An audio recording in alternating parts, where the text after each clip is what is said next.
சேனைகளின் கர்த்தர் பரிசுத்தர் பரிசுத்தர் பரிசுத்தர்.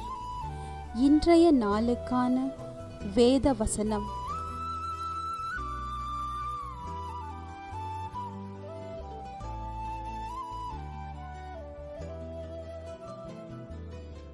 இதோ நான் உங்கள் பட்சத்திலிருந்து உங்களை கண்ணோக்குவேன், நீங்கள் பண்படுத்தப்பட்டு விதைக்கப்படுவீர்கள்.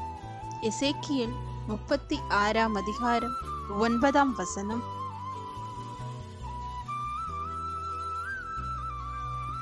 I am concerned for you and will look on you with favor, and you will be plowed and sworn. Ezekiel chapter 36 verse 9.